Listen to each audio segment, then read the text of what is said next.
para falar principalmente do fato de que o gerador de Van der Graaf ele não pode armazenar cargas de forma indefinida, né? Tem um limite de cargas que ele consegue armazenar até ele vencer ali a rigidez dielétrica do ar e descarregar. Que é igual, se a gente lembrar lá, a gente percebe que todo o material, todo isolante, ele é isolante até um certo ponto, né? Ok? Então, a relação que a gente tem aí entre o gerador de Van der Graaf e os capacitores é essa, né? Para falar sobre a quantidade de energia armazenada por esse capacitor aí.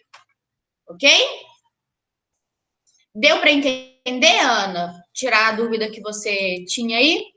Gente, a atividade ela pode ser entregue até, eu estou conferindo aqui, porque são muitas atividades, então eu nunca me lembro muito bem. Tá? Até dia 23. Ok? Mas vocês vão ver que é uma atividade bem curtinha. Ela tem basicamente duas partes, ok? Uma parte dela vocês vão pesquisar, mas é uma pesquisa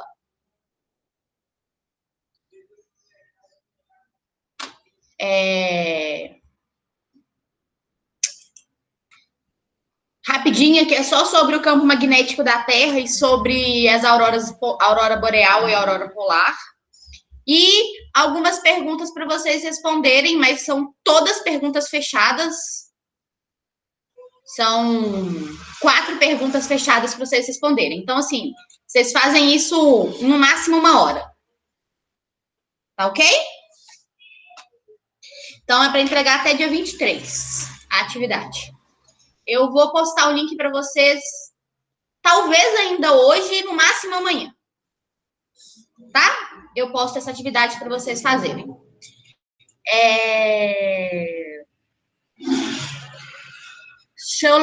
Deixa eu abrir o roteiro aqui, Ana, que aí eu te falo sobre isso, porque eu já fiz os roteiros da semana que vem, já estou pensando nas próximas semanas, então eu não me lembro do roteiro dessa semana. Só um minutinho que eu vou dar uma olhada aqui, tá? Mas eu acho que isso vai ser a nossa aula de sábado, que vai ser videoaula gravada.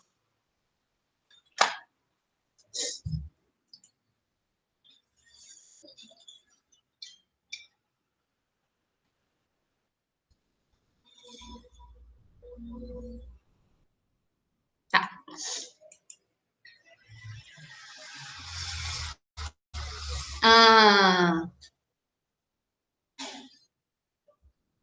Tá.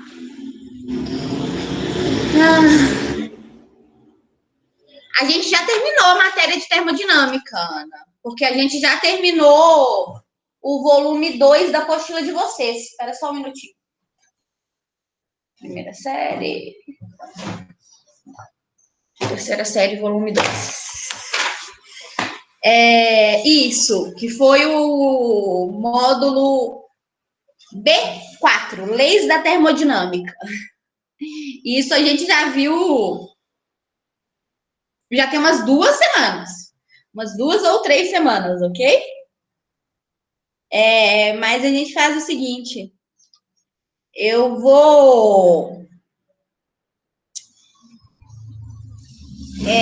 tô pensando em fazer...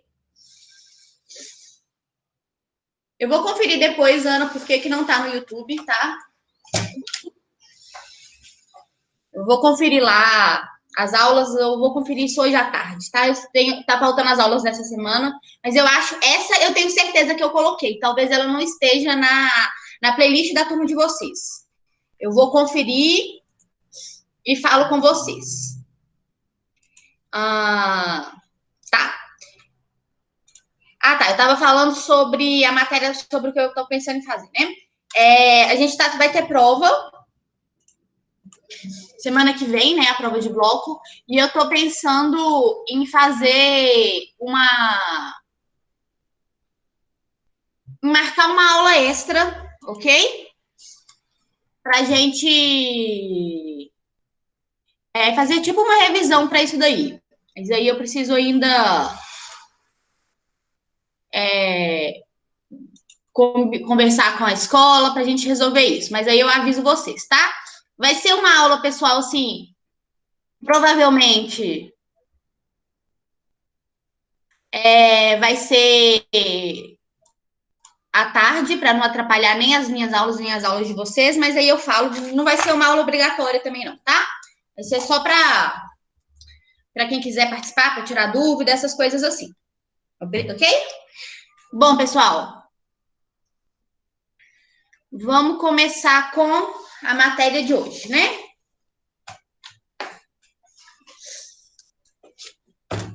Ó, hoje a gente vai falar, continuar falando aí sobre magnetismo. Na aula da semana passada, a gente falou sobre campos magnéticos, sobre os ímãs e essas coisas, certo?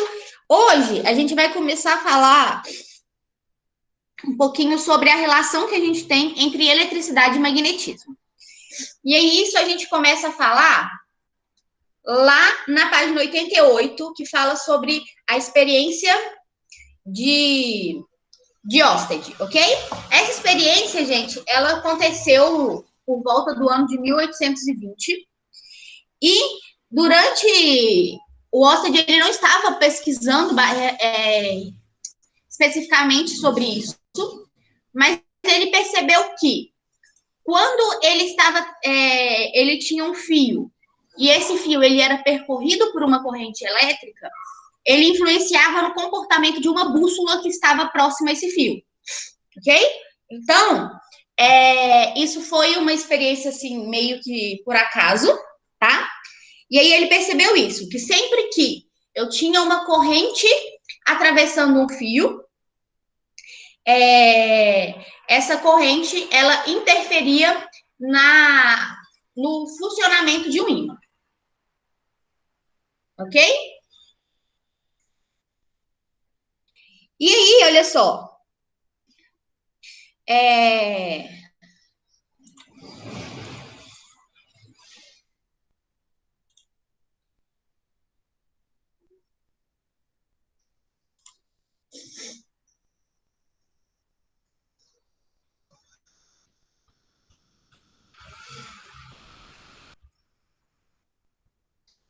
e aí com isso, né, depois de fazer essa experiência, ele conseguiu perceber o quê? Que é, o movimento de elétrons dentro do meu campo ali, ele gerava um campo magnético em torno daquele campo, em torno daquele fio.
Oi, pessoal. Acho não, né? Tive um probleminha aqui, mas acho que agora já voltou, né? A minha internet tinha desconectado, pessoal, mas pronto. Acho que agora ela já está normal de novo. Vocês estão conseguindo me entender bem?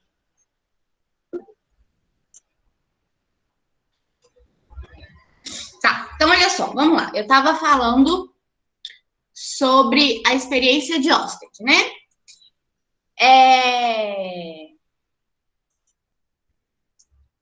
Nessa experiência, gente,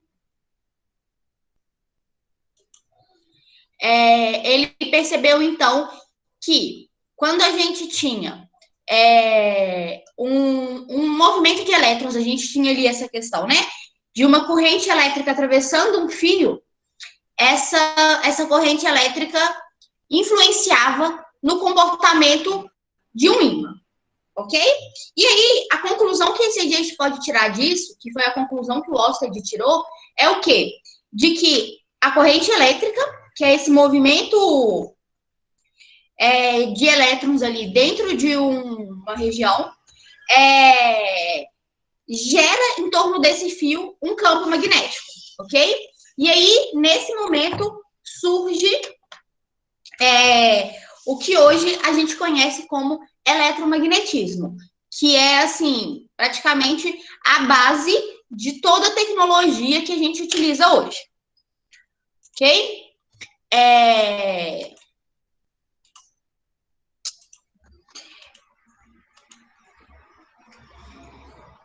Só um minuto.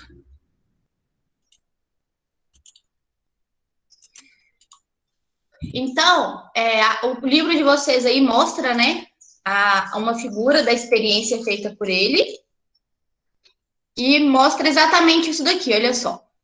Quando a corrente, o circuito, ele está aberto, ou seja, quando eu não tenho passagem de corrente elétrica aqui, a bússola funciona de forma normal e se orienta em relação ao campo magnético terrestre.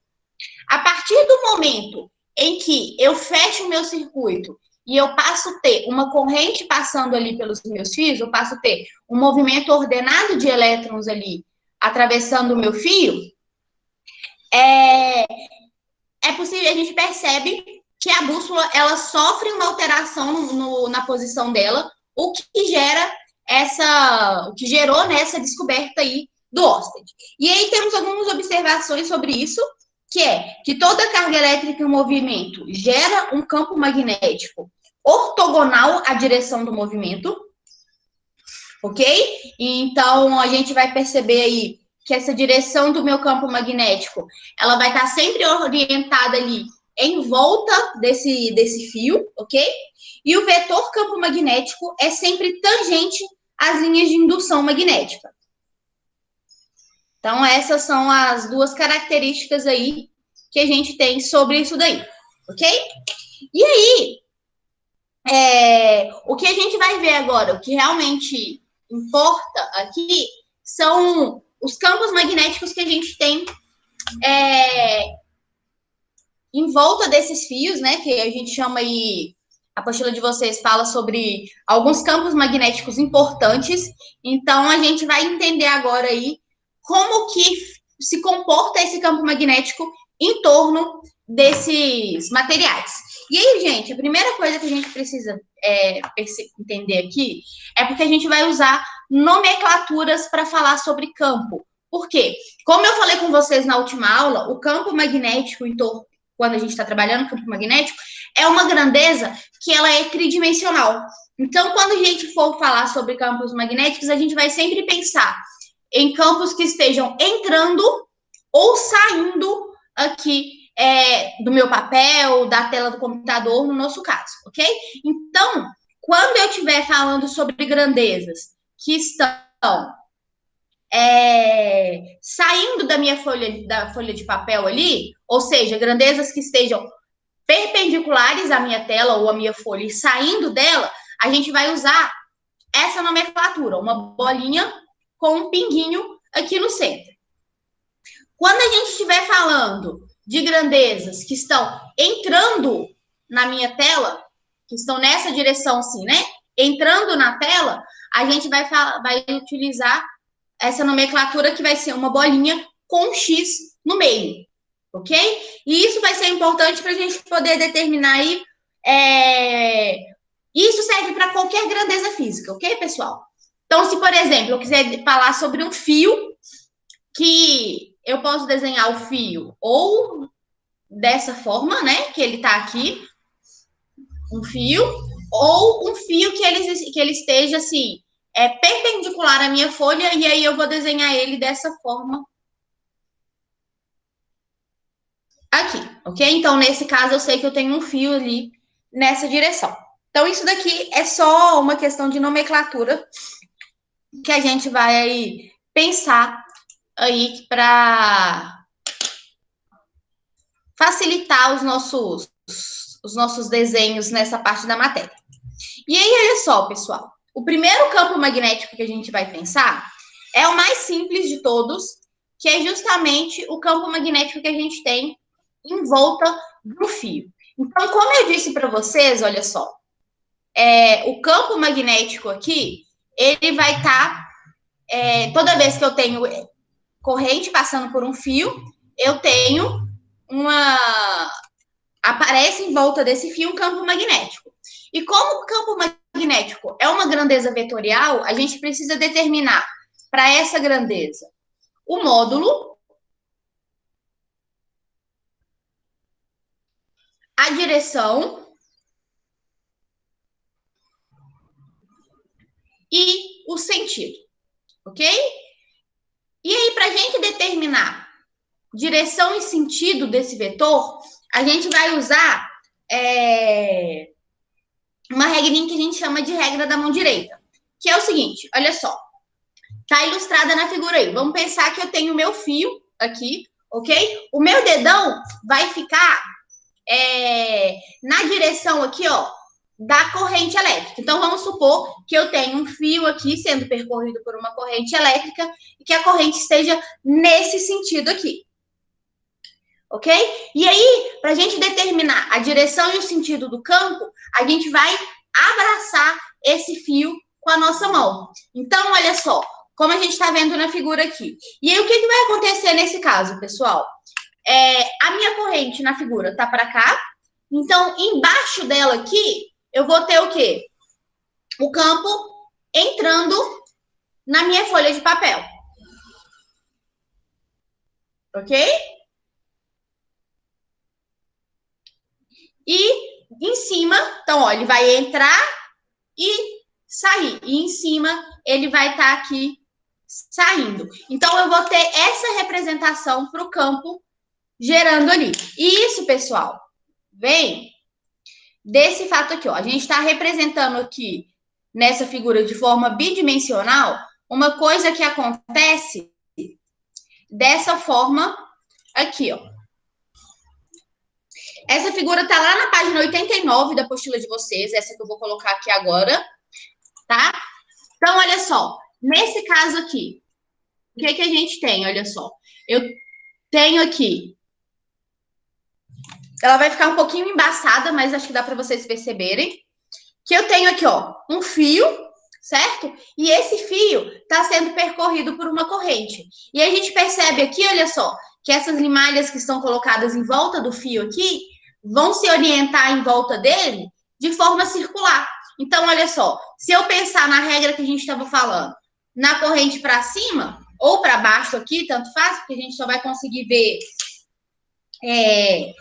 o sentido desse campo, ele vai ser em volta ali do meu fio, que é a mesma coisa que a gente representou aqui. Então, olha só, na parte de cima do fio aqui, a gente vai ter um campo que ele está saindo do plano do meu papel, e embaixo a gente vai ter um campo que está entrando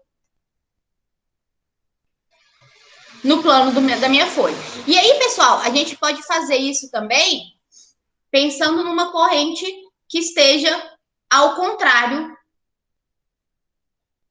aqui, ok? Se a corrente for ao contrário, em vez que está representada ali, se a gente tivesse uma corrente nesse sentido, o campo teria orientação inversa, né?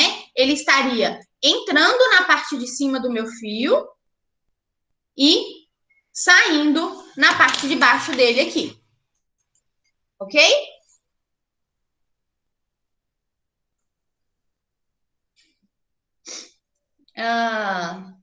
Tudo bem, Mayra. Obrigada por avisar, tá? Pessoal, tranquilo essa questão da direção e do sentido do meu campo magnético em torno de um fio retilíneo?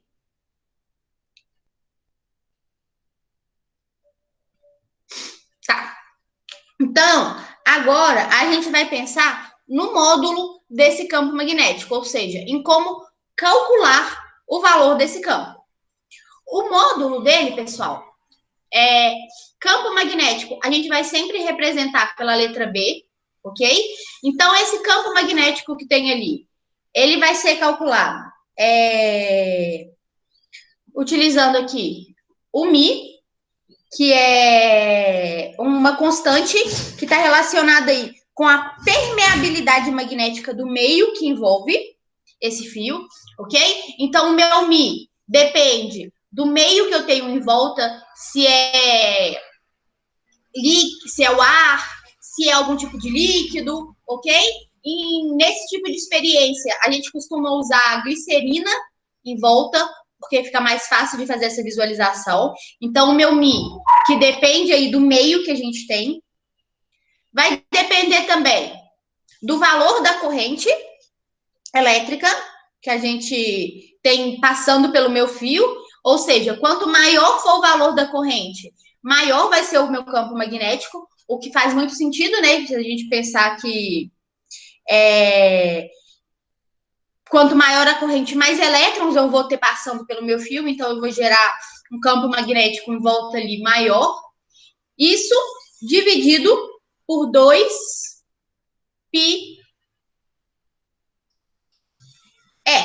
E aí, isso daqui, esse 2πr, está relacionado com a distância que eu estou do meu fio. Ou seja, quanto mais longe eu estiver do meu fio, menor vai ser a intensidade do campo naquele ponto. Isso é uma outra coisa que, se a gente for pensar, também faz bastante sentido aí, já que se o campo magnético depende desse movimento de elétrons, né? Quanto mais próximo eu tiver da minha região ali que eu estou tendo a corrente, maior vai ser o meu campo magnético, ok?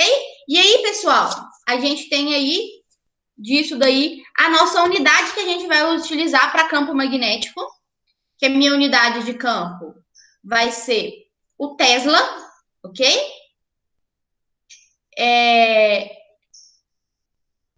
Essa unidade, ela recebe esse nome em homenagem ao Nikola Tesla, ok? Que foi uma pessoa que, assim, estudou muito sobre eletromagnetismo. Ele é um físico extremamente famoso aí, né? Tem direto sai coisas falando sobre ele, tá? Que vai me falar aí sobre a intensidade do meu campo magnético em alguma região. E aí, ó, a outra figura que mostra pra gente aí, para entender melhor, né, essa questão que a gente estava falando sobre o campo magnético, a gente tem o campo magnético sendo representado de duas formas, né? Uma de forma tridimensional, que é essa primeira aqui. Então, a gente vê ali como é que fica o campo magnético em torno do meu fio, e aqui uma representação bidimensional desse campo. E aí, pessoal, quando a gente for fazer essa representação, ela vai sempre aparecer para a gente vai fazer ela aqui de forma bidimensional, ok? Isso daqui é para quê? Para a gente ter essa noção de que ela é uma grandeza tridimensional, ok? Que a gente representa ela de forma bidimensional, dessa forma que a gente está vendo aqui, tá? E aí, então, vamos fazer aqui agora, vamos entender esse exemplo que tem na apostila de vocês aí, ó.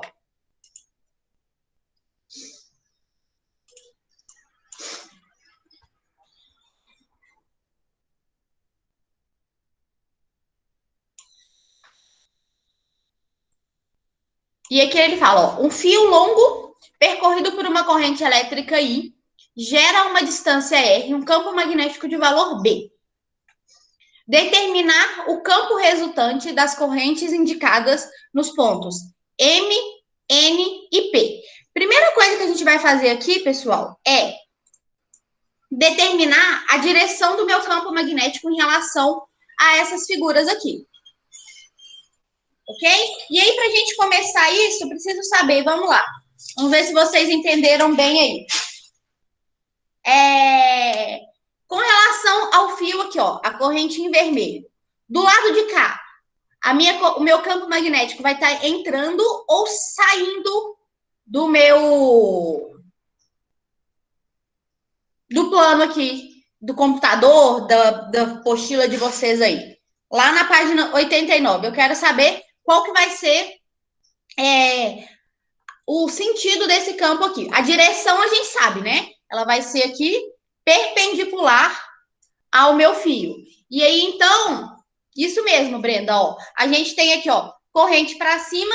Então, o vermelho nesse ponto aqui, ele vai estar entrando, ok? E aí, consequentemente, aqui do lado de cá, ele vai estar saindo, ok? E aí, agora, a gente vai pensar no campo do outro lado. E do outro lado, pessoal, aqui do lado de cá, ele vai estar entrando ou saindo? Aqui no meu ponto P.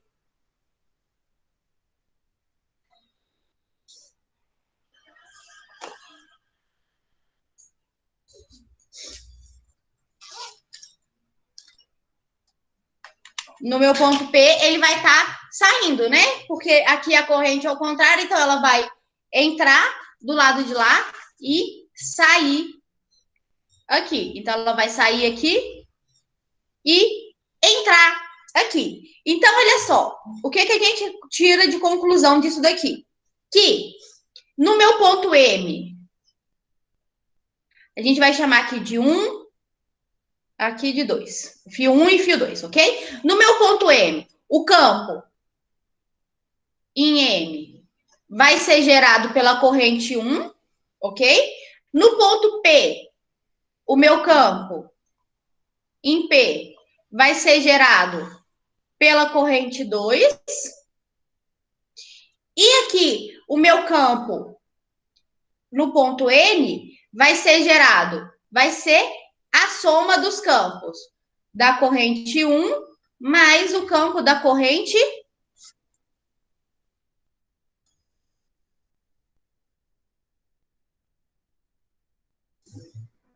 1 mais o campo gerado pela corrente 2, ok?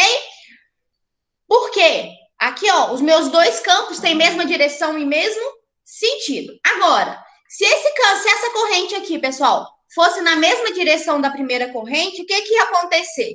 Eu ia ter um campo entrando e outro saindo aqui entre os dois fios. Então, eu ia ter aqui, nesse caso, que o meu campo resultante seria um menos o outro, ok? E aí, depois disso, é só fazer conta aí para determinar o valor do campo magnético nessas regiões. Ok? Então, ó. Pra falar a verdade, ele nem quer que a gente faça conta, não, né? Só uma relação mesmo aí entre os campos, já que ele nem me dá valores para fazer. Então, olha só. Se a gente pensar que essa corrente aqui, I, gera um campo B, a gente pode, a essa distância R, a gente viu lá pela fórmula que, como o meu campo ele é diretamente proporcional à corrente, isso significa que o meu campo, a minha corrente que aqui é de 3i, vai gerar um campo que seria 3 vezes maior do que o campo gerado pela primeira corrente. Ok? Bom, pessoal, deu para entender aí essa relação do campo gerado por um fio retilíneo?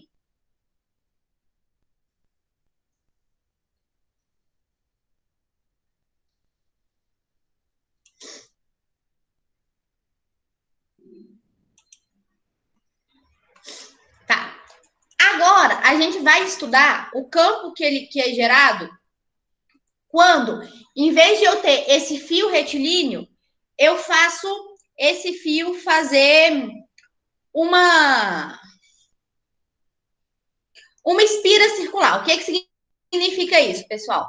Em vez de eu pensar no meu fio ali de forma retilínea, eu vou pensar nele como sendo um círculo. Então, eu vou fechar ele ali formando um círculozinho, ok? Que é o que a gente está vendo aqui, ó. Então, a única coisa que eu fiz foi pegar aquele fio que estava reto, ligado à minha bateria, e fazer ele ficar aqui nessa forma circular. E aí, olha só, a gente observa aqui, primeira coisa que a gente tem que observar, o sentido da minha corrente, né? Ela vai sair aqui, ó, do meu polo positivo, ok? Em direção ao meu polo negativo, ok? E aí, então, olha só, como a gente viu lá, mesma coisa, regra da mão direita. Aqui nesse caso, a minha corrente vai estar passando pelo fio ali. E aí o meu campo magnético, então, vai ser perpendicular aqui ao centro da minha espira, para lá. Ok? E então, olha só, se a gente pensar nisso daqui de uma forma bidimensional, vamos pensar o seguinte: eu tenho aqui, ó, uma bateria.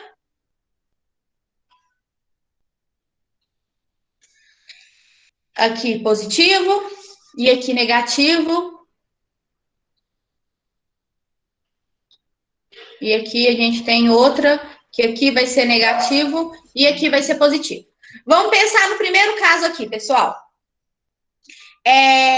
Nesse primeiro caso, a minha corrente vai sair do polo positivo em direção ao negativo. Então, minha corrente vai fazer esse caminho aqui, ok?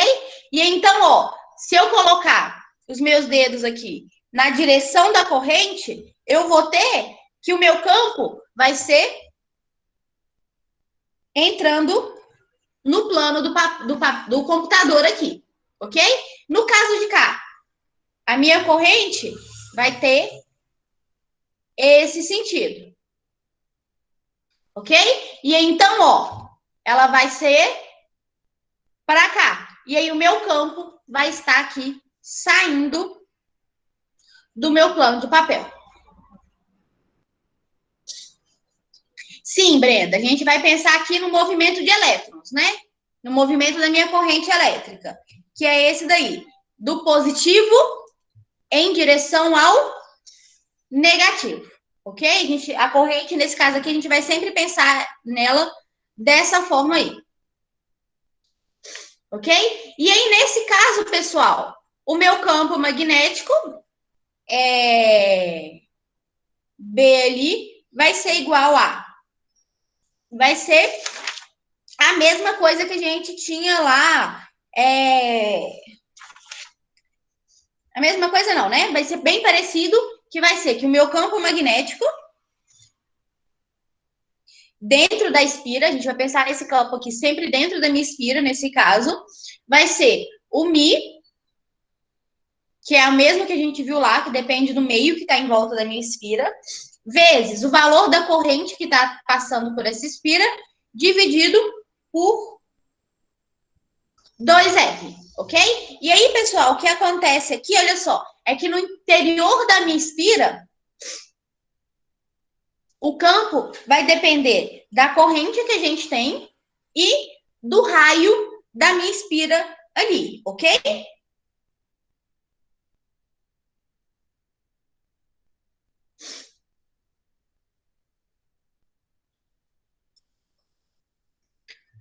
Primeiro funciona com o polo sul e o sul.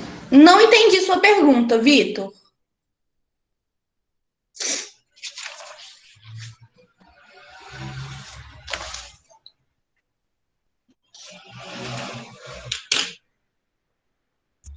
E aí, pessoal, o último caso que a gente tem aqui é quando a gente tem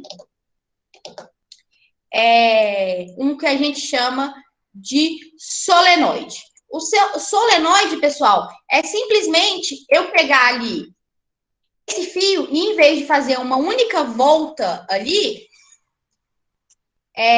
nesse fio que era retilíneo, eu vou enrolar ele fazendo várias voltas ali, ok? Então, eu peguei aquele fio que era retilíneo e fiz uma única volta, e aí a gente calculou aqui o campo magnético gerado nesse caso. O que a gente vai fazer agora é pegar esse fio e enrolar ele várias vezes, que é o que a gente mais utiliza aí. A maioria dos componentes eletrônicos, como eu até mostrei para vocês aquele dia no circuito, né? Que a gente tem isso acontecendo várias vezes. Se a gente abrir qualquer componente eletrônico aí, a gente vai ter um solenoide, uma espira ali dentro dele. E aí o campo magnético aqui, gente, mesma coisa, ó. A gente está vendo aqui, ó, ele vai sair, o campo vai sair do positivo em direção ao negativo, certo? Então, ó, se a gente observar aqui, no solenoide, a corrente faz isso daqui, ó, certo? E então, o meu campo magnético, nesse caso, vai estar nessa direção que a gente está vendo aqui, ó, ok? O campo magnético aqui, ó, as setinhas saindo dele ali. E aí, olha só, como a gente viu lá que o meu campo magnético ele sai do norte e entra no sul, a gente vai ter aqui nesse caso o que, pessoal? Que se a gente pensar em um ímã, é que seria o campo norte, o polo norte do meu ímã, e aqui o polo sul do meu ímã, ok? Já que a gente tem essa questão aí das linhas de campo saírem do Polo Norte e entrarem no Polo Sul, ok? E aí, para calcular o campo magnético nesse caso, a gente vai ter que o campo magnético vai ser o mesmo Mi. E aí, nesse caso aqui, gente, esse Mi vai depender do material que eu tenho no interior do meu solenoide, ok? Normalmente a gente vai ter ou ar mesmo, ou então esse solenoide sendo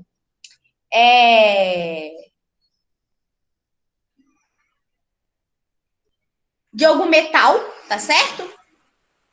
E aí aqui, olha só, a gente tem o Mi vezes N, que é o número de espiras, o número de voltas que o meu fio dá ali em volta, vezes a corrente, dividido aqui por L, que é o comprimento do meu solenoide, ok?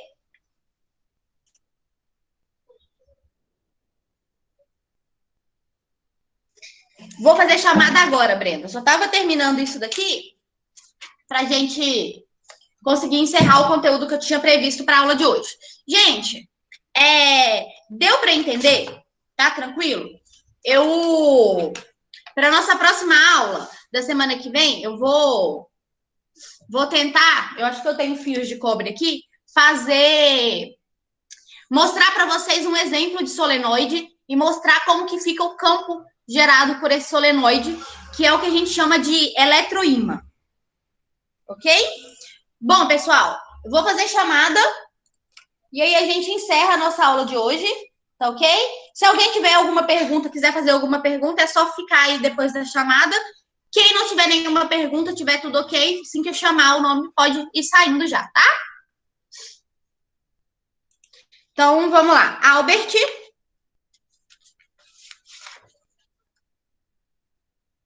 Ana Carolina Lacerda, Ana Carolina Ramos, Arthur, Brenda, Carolina Costa, Carolina Vitória,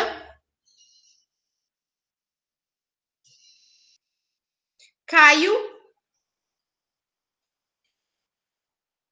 Gabriel,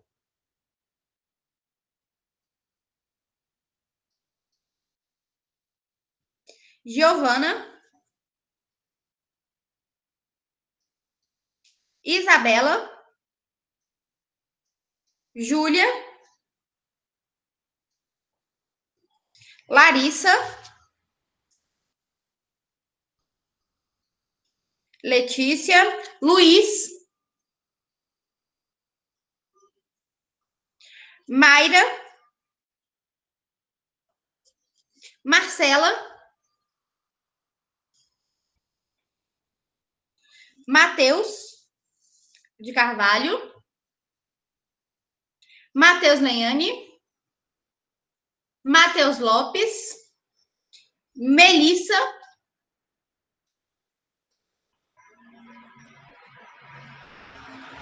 Rainer, Silvia e Vitor Hugo.